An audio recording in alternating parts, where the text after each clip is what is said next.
Bonjour, dans le dernier épisode, Hercule affrontait un monstre invincible, le lion de Némée. Il l'a vaincu à main nue et depuis, il porte sa peau comme une armure. Mais ce n'est que le début. Aujourd'hui, je vais te raconter le deuxième travail qu'Eurysthée lui a imposé. Une mission bien plus dangereuse encore. Hercule doit affronter l'hydre de Lerne. Épisode 3, l'hydre de Lerne. Dans les marécages près de la ville de Lerne, une créature répand la peur. Elle vit dans une caverne dissimulée sous la vase et ne sort que pour dévorer les troupeaux ou les habitants. Cette bête s'appelle l'hydre.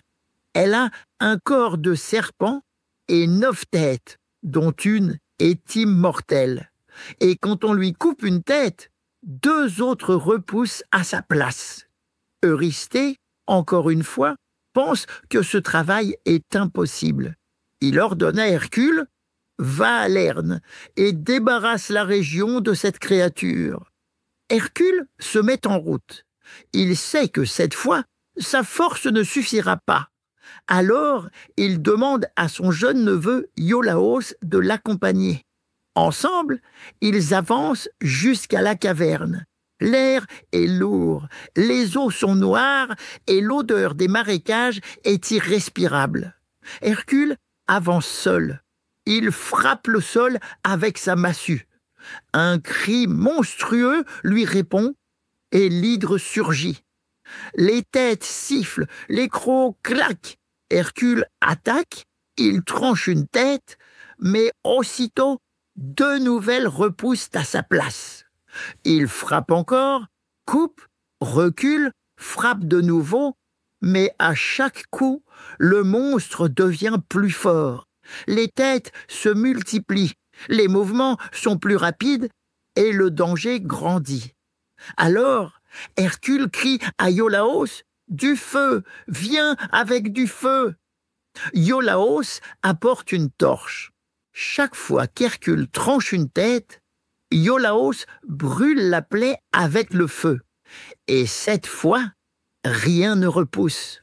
Une par une, ils détruisent toutes les têtes du monstre, jusqu'à ce qu'il ne reste plus que la dernière, la tête immortelle.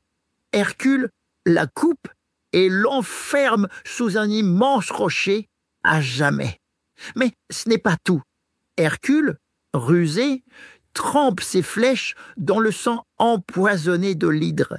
Désormais, chaque flèche peut tuer en un seul tir. Un détail qui aura une importance bien plus tard dans son histoire. Il revient à Tirynthe, prêt à annoncer sa victoire. Mais Eurysthée refuse de reconnaître le travail et lui dit « Tu as été aidé par Iolaos. Ce combat ne compte pas. Tu devais t'en occuper tout seul. Je t'ajouterai donc plus tard un nouveau travail à accomplir. » Peu importe, Hercule, lui, avance.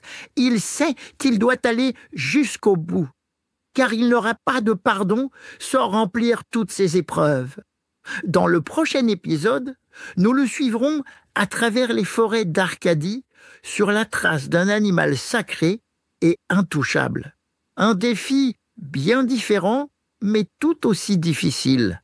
Ce sera le 3e travail d'Hercule, la biche de Cérynie.